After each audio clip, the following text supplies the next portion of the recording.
O Major-General José Arno Moreira já está connosco. Começa agora mais o Domínio da Guerra. Bom dia, General. Olá, muito bom dia a todos. Antes de falarmos de conflitos, deixe-me dar-lhe os parabéns pelo seu livro. O Domínio do Poder já está disponível em todas as livrarias, mas a apresentação oficial é na terça-feira, na FNAC do Colombo, às 6h30 da tarde, e eu faço questão de lá estar. Muito obrigado, parabéns muito por este obrigado livro. pela vossa simpatia. Vamos então a outro domínio, o da guerra. Durante o fim de semana fomos todos apanhados de surpresa com a dimensão do ataque do Hamas. De repente, todas as atenções se deslocaram da Ucrânia para o Médio Oriente. General, que implicações é que estes trágicos desenvolvimentos podem ter no apoio que dedicamos a Kiev? Hoje começamos um bocadinho longe da Ucrânia, Sim. mas temos que perceber também que está tudo ligado. E é isso que eu vou procurar mostrar aqui, começando por olhar nem para um lado nem para o outro. Vamos começar por olhar para a África. Eu alinhei aqui um conjunto de datas e de acontecimentos que me parecem muito significativos. Por exemplo, a 24 de maio de 2021 houve um golpe de Estado no Mali. Pouco depois começaram a chegar os conselheiros militares da Federação Russa, seguido dos mercenários da Wagner. Isto foi em 2021. A 30 de setembro de 2022, no ano seguinte, um novo golpe de Estado, neste caso no Burkina Faso. Sai a França de cena, entra em cena a Rússia. Um ano depois, a 26 de julho de 2023, golpe de Estado no Níger. Sai de novo a França, aliás está a retirar neste momento um contingente que tinha cerca de 1.500 militares e, naturalmente, que as forças do Níger estão preparadas para tornar outra vez a receber a Federação Russa e a Wagner, se necessário. Entretanto, já na República Centro-Africana e no Chad já havia forças da Wagner antes disto. Isto é, num período extraordinariamente curto, de 3 ou 4 anos, nós assistimos a uma mudança estrutural naquilo que é o abandono progressivo por parte do Ocidente e o ataque a todos os seus valores. A Rússia, sem praticamente disparar um tiro em África, conseguiu reunir aquilo que eu chamaria os ressentimentos antigos em relação às potências europeias e conseguiu produzir um conjunto muito significativo, estes são alguns exemplos que eu trouxe aqui, muito significativo de golpes de Estado. Porquê é que eu trago este assunto aqui? Eu trago este assunto aqui por causa da percepção. É que passou a existir uma percepção no mundo, fomentada também pela Federação Russa, também pela China, de que o Ocidente está em declínio e já não tem capacidade de se defender. E é isto que origina depois tudo o resto. Que origina também a invasão da Ucrânia por parte da Federação Russa. Porquê? Porque é a sua luta contra o Ocidente. Ora, o que é que a Ucrânia queria, ambicionava? Era ser um país que pertencia aos valores do Ocidente. Para isso, essa pertença aos valores do Ocidente faz-se através da presença em duas instituições que representam o Ocidente alargado. Por um lado a NATO, por outro lado a União Europeia. Ora, ao invadir a Ucrânia, a Federação Russa cortou imediatamente todas as hipóteses de uma adesão imediata à NATO. Não há nenhum país que esteja em guerra que possa aderir à NATO. E, por outro lado, ao fazer, e é isto que eu chamo muita atenção para isto, a destruição sistemática das cidades ucranianas tem a ver com a vontade da Ucrânia pertencer à União Europeia. O que a Federação Russa pretende fazer é assustar os líderes europeus em relação à dimensão do processo de reconstrução da Ucrânia, dizendo não se metam nisto porque não vai ficar pedra sobre pedra na Ucrânia. Os gastos vão ser colossais e a Europa vai se dissolver se tentar absorver a Ucrânia. Portanto, há aqui uma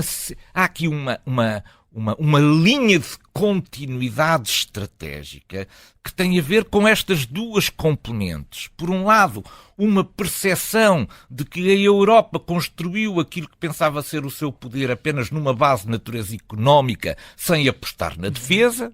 E, por outro lado, a exploração muito hábil do conjunto de ressentimentos que continua a haver no mundo em relação àquilo que foi uma presença anterior europeia.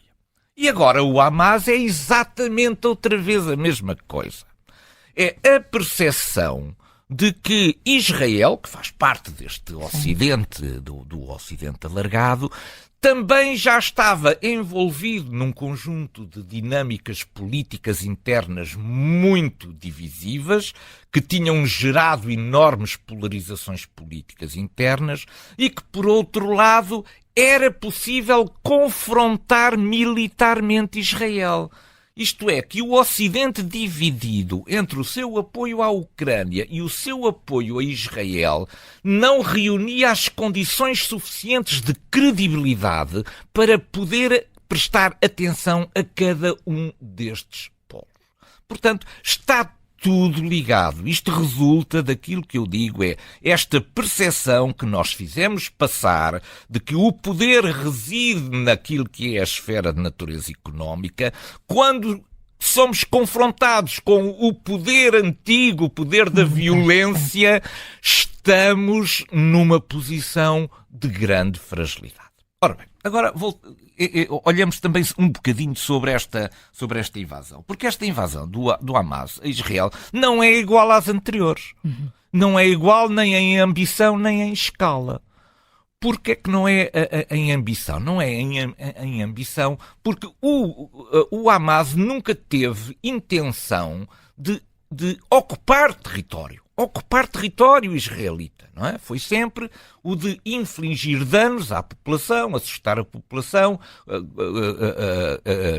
reunir o conjunto de condições de natureza psicológica que permita chamar a atenção sobre o problema da Palestina, etc, etc, etc. Portanto, ações sempre muito localizadas. Aquilo que nós poderíamos vulgarmente chamar o bate e foge, não é? Faz uma ação e depois retira outra vez para o seu. Mas desta vez não foi assim. Foi uma operação prolongada para vários dias e que começa com o lançamento de milhares de rockets e de foguetes sobre a infraestrutura urbana de Israel. Ora, para lançar estes milhares de rockets é preciso uma operação planeada com muitos meses de antecedência. Eu chamo só a atenção para um facto que nos tem passado muito despercebido. É que o Hamas especializou-se naquilo que se chama a reciclagem em favor da guerra. O que é esta reciclagem em favor da guerra? Os israelitas conduzem, por exemplo, uma ação sob um centro de comando do Hamas, sob um prédio qualquer, o prédio é destruído. O Hamas vai aos destroços buscar o ferro, as canalizações, enfim, tudo aquilo que pode ser aproveitado para fabricar os seus foguetes. O cúmulo é o último vídeo que o Hamas difundiu, um vídeo, enfim, instrutivo, podemos dizer assim, para aquilo que é a sua massa de seguidores e que tem a ver com como é que eles conseguiram construir tantos milhares de foguetes sem que isso tivesse sido notado. Por onde é que entraram? Não entraram como foguetes. Um fundo internacional forneceu à Palestina um conjunto de canalizações de água importantes, portanto, de natureza humanitária, para que houvesse abastecimento de água em largas zonas da faixa de Gaza.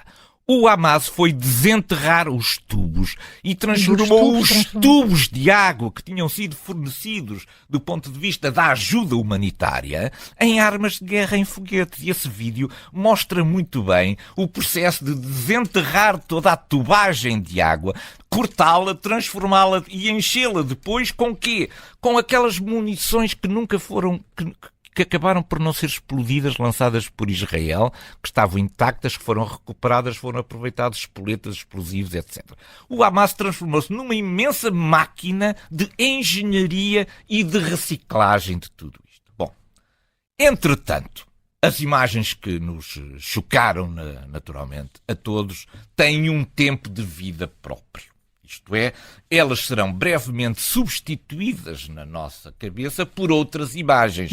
Quais são essas imagens? São as imagens que o Hamas agora pretende difundir. Dos ataques de Israel. Dos ataques de Israel. Portanto, nós nos próximos dias seremos agora bombardeados por dois tipos de operações. O primeiro é um tipo de operação de natureza psicológica que tudo fará para impedir que Israel possa exercer o seu direito de resposta e, naturalmente, a sua ação na procura da destruição do dispositivo militar do Hamas. Para isso, lá estão os reféns a servir de escudos. Para isso, lá está uma outra cidade que nós não conhecemos. Nós conhecemos a faixa de Gaza à superfície. Mas há uma outra faixa de Gaza. É a faixa de Gaza que existe nas centenas de quilómetros de túneis que estão escavados, através do qual todo o sistema de logística, de produção, etc., do Hamas se articula. E não é possível que os bombardeamentos chegar lá. E é por isso que, muito provavelmente... Daí a operação terrestre que exatamente, muito Israel. Provavelmente Israel intervirá militarmente com ocupação do território. E, portanto, por onde é que passa agora a guerra? É que a guerra ainda não acabou. A guerra vai agora passar para as cidades europeias. É porque, como se demonstrou na Áustria, como se demonstrou em Paris e em Berlim, como se está a demonstrar também em Inglaterra, neste momento houve um apelo a um dia de raiva. Em França foram precisos colocar 10 mil polícias de prevenção para proteger cerca de 500 locais ligados aos israelitas e a lugares judaicos. O que significa que ainda está aqui uma guerra por acontecer, que é a guerra que vai acontecer no interior da própria Europa, provocada por um conjunto muito grande de apoiantes da causa palestiniana que agora vão procurar lançar também o caos no interior da Europa. E, portanto, quem vê aqui acontecimentos isolados não está a ver ainda bem o filme. O Ocidente está sob fogo cerrado e é bom que acorde para isso. General, também esta semana o Grupo de Contacto para a Defesa da Ucrânia reuniu-se em Bruxelas. Esta é a 16ª reunião deste grupo, desde que coordena o apoio militar a Kiev, e Zelensky apareceu de surpresa. Que balanço podemos fazer deste encontro e mais, o que tem a dizer de ter sido marcado para uma data em que se vivem momentos de grande perturbação no sistema internacional, General? Talvez esse seja até um dos elementos mais significativos. Naturalmente que esta reunião já deveria estar agendada, mas ela poderia ter sido desmarcada em função daquilo que foi a gravidade dos acontecimentos que tinha acontecido no fim de semana anterior na faixa de Gaza em Israel. Mas não foi muito bem. Porque se tivesse sido desmarcada, adiada, etc., dava a sensação de que o Ocidente não estava preparado para reagir a dois incidentes, a dois acontecimentos graves em dois pontos geograficamente distintos. E, portanto, ainda bem que houve o bom senso de manter esta reunião, ainda bem que Zelensky lá foi também. Zelensky foi lá e não saiu de lá de mãos vazias. Há aqui um conjunto daquilo que chamaria os pontos mais significativos desta reunião e que são os seguintes. O primeiro é a noção que todos temos de que a Federação Russa vai tornar a atacar as infraestruturas críticas agora durante o inverno. E que isso só pode ser impedido se formos capazes de, em tempo, reforçar a capacidade de defesa aérea e antiaérea, naturalmente, da Ucrânia. E para isso acontecer, é preciso disponibilizar não apenas os mísseis para as baterias antiaéreas que já estão instaladas, mas é preciso também instalar novas baterias para aumentar a proteção destas infraestruturas críticas. A Alemanha anunciou a entrega de um sistema Patriot. A Noruega também já se ofereceu para reforçar o combate, sobretudo a drones, através de sistemas bastante sofisticados. A Espanha também já se voluntariou para aumentar a disponibilidade daquilo que são os sistemas Rock, etc. Isto é, nós estamos, parece-me que em tempo, porque esse ataque às infraestruturas críticas ainda não começou, mas nós estamos já a preparar-nos para essa guerra outra vez. O outro segundo aspecto é um aspecto mais de organização dos aliados. Os aliados da Ucrânia tiveram duas formas de organização que foram muito interessantes e que agora vão ser mais exploradas. Uma teve a ver com os Leopard, com a construção de uma capacidade de Leopard, articulando quem fornecia peças, quem fornecia manutenção, quem fornecia instrução, quem fornecia os Leopard, quem comprava, quem tinha os equipamentos e os podia ceder. E em relação aos F-16 também se passou a mesma coisa. Ora, o que agora o secretário de Estado da Defesa norte-americano vem trazer para esta reunião é: vamos olhar então para outras capacidades, para além destas ligadas muito especificamente aos carros de combate e aos F-16, outras capacidades onde, de um ponto de vista coletivo, sejamos capazes de nos organizarmos para, em permanência, podermos continuar a fornecer este apoio à Ucrânia. Isto é aquela visão que é preciso dar, que é a visão de que estamos empenhados numa coisa a longo prazo e que vamos ser capazes de comprar, produzir e distribuir em tempo o equipamento que a Ucrânia vai continuar a precisar para a continuação da sua defesa. Entretanto, começa a falar-se de uma possível visita do presidente ucraniano a Israel. Do outro lado, a Federação Russa parece fazer tudo para proteger o Irão de eventuais condenações internacionais relacionadas com a atuação do Hamas. General Arno Moreira, o que é que Zelensky pretende com esta visita a Israel, sobretudo numa fase tão inicial do conflito? Esta potencial visita. Exatamente. Israel tem tido uma posição muito cautelosa na abordagem da guerra na Ucrânia. Aliás, até me parece que surpreendeu um bocadinho pela negativa o Ocidente alargado. Isto é, nós estávamos à espera que Israel, que tinha, sobretudo naquilo que era a sua proteção antiaérea contra os tais foguetes do Hamas feitos com os canos de água, com a canalização de água, estávamos à espera que Israel pudesse emprestar à Ucrânia muito daquilo que é o seu know-how nesta sua capacidade de defesa, da construção de uma espécie de uma bolha de segurança contra os ataques das plataformas aéreas. Mas isso não aconteceu assim. Israel tem-se mantido muito cauteloso e ninguém arrisca dizer, efetivamente, de que lado Israel se encontra no conflito da Ucrânia. Isto percebe-se pela posição geográfica de Israel numa zona onde faltam aliados seus, nessa zona geográfica, e onde abundam os aliados da Federação Russa. E será que agora a posição da Rússia vai influenciar a posição de Israel neste conflito? E é que é isso que Zelensky vai um bocadinho à procura. A Federação Russa está muito dividida. Não quer hostilizar Israel. Mas o aliado da Federação Russa na zona não é Israel, é o Irão. O Irão tem sido a sua capacidade industrial de fornecimento de equipamento de natureza militar. Portanto, a Federação Russa vai apoiar o Irão até ao final.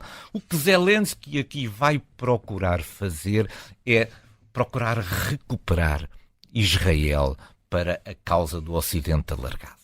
É claro que isto é muito difícil porque, como eu já expliquei, Israel está numa posição geográfica muito complicada em relação aos seus vizinhos. Todos os seus vizinhos são apoiados pela Federação Russa e Israel não quer hostilizar a Federação Russa porque está a olhar muito para a sua situação geoestratégica. Zelensky vai procurar, certamente, e também ficou bem à Ucrânia, que numa altura em que a Ucrânia está a precisar muito do apoio ocidental no fornecimento e na logística de todos estes equipamentos necessários à guerra, que Zelensky tenha tido uma palavra de solidariedade com Israel e dizer: nós precisamos, mas Israel também precisa. Eu julgo que ficou bem a Ucrânia nesta fotografia. No fórum de Valdai, Putin deixou escapar, talvez propositadamente, não é? Escapar a Putin. Escapar a Putin. Uma nova versão sobre Odessa disse que é certamente uma cidade russa, mas acrescentou que tem também uma pequena componente judaica. Isto passou-nos muito despercebido. Isto ainda não tinha sido expresso desta maneira, não é? Pois eu estou sempre muito atento aos discursos de Putin. Eu sei que sim. Sou sempre às entrelinhas, não é? Às entrelinhas e a todas estas pequeninas palavras que vão sendo acrescentadas no final dos discursos, às vezes até em tom de brincadeira, de descontração, desvalorizando aquilo que está ali dito, mas isto é para ter ficado escrito. Onde é que eu quero chegar com esta minha análise e esta grande cortina de fumo? Odessa pode estar para lá, neste momento, daquilo que são os objetivos militares da Federação Russa. Isto é, se a Federação Russa ainda conseguir alguns sucessos, como podemos ver relativamente àquilo que são os ataques que está neste momento a desenvolver na zona de Avdiivka, vamos falar a seguir. Ainda vamos falar a seguir. Se conseguir ainda alguns sucessos, vai provavelmente procurar uma estratégia de vitória, isto é, de que conseguimos aquilo que queríamos e, portanto, estamos disponíveis para entrar em conversações de paz. Não é que a paz seja importante para Putin, a paz não é importante para Putin, mas é uma forma de se rearmar outra vez, de se reestruturar outra vez e deixar para outra oportunidade, tal e qual como tinha feito em 2014. Bom, onde é que vem Odessa nisto? É que a tentativa de tomar Odessa falhou. E a partir do momento em que as suas forças ficaram a sul do Dnieper, quando por volta de dezembro as forças ucranianas obrigaram as forças russas a largar Kherson e a passar para o sul, a Federação Russa ficou numa posição, do ponto de vista militar, muito complicada para poder chegar a Odessa outra vez. Entretanto, nós, Ocidente, também acordámos para a importância de Odessa e de Odessa ficar na posse da Ucrânia. Ora, quando Putin vem dizer isto é uma cidade russa, mas este mas tem um grande significado de natureza política, mas tem uma componente também importante judaica. O que significa que não é completamente russa. Isto é, pode não ser um objetivo final absolutamente decisivo para eu declarar vitória. É claro que o que é que Putin está a preparar? Está a preparar porque ele vai recuperar esta frase que nos passou despercebida. Mais tarde, um dia, quando procurar clamar vitória por uma razão qualquer, e lhe disser, então e Odessa? Ele disse, Odessa é uma cidade russa, mas também é uma cidade de natureza judaica. Isto é, ele abre já a hipótese de poder declarar vitória mesmo sem chegar a Odessa. É muito importante estar com muita atenção a cada palavra que sai de Putin, porque ela saiu para ficar registada para a memória futura. Eu já tinha dito em Valdai que Odessa era importante, mas que tinha uma componente judaica que não era despiciente.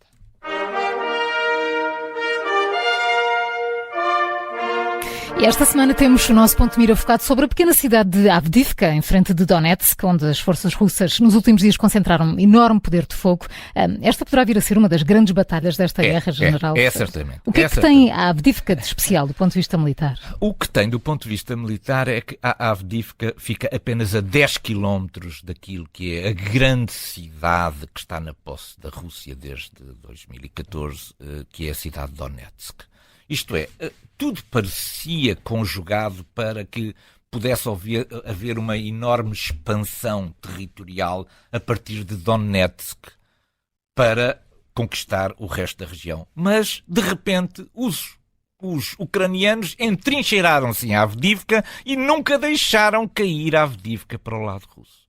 Ora, o que acontece é que os ucranianos, com a posse da Avdiivka, a 10 quilómetros desse hub fantástico do ponto de vista da ferrovia e das vias rodoviárias, não pode ser completamente utilizado enquanto os ucranianos estiverem em Avdiivka. E, portanto, durante o dia de ontem houve 500 bombardeamentos à linha da frente ucraniana. Houve 20 missões aéreas contra os ucranianos e durante a noite foram lançadas 12 bombas de 500 quilos sobre as forças ucranianas. Há um enorme potencial de combate ali concentrado. A Federação Russa quer verdadeiramente conquistar a Avdiivka. Esta será certamente uma das grandes batalhas que ficará registada na história deste conflito.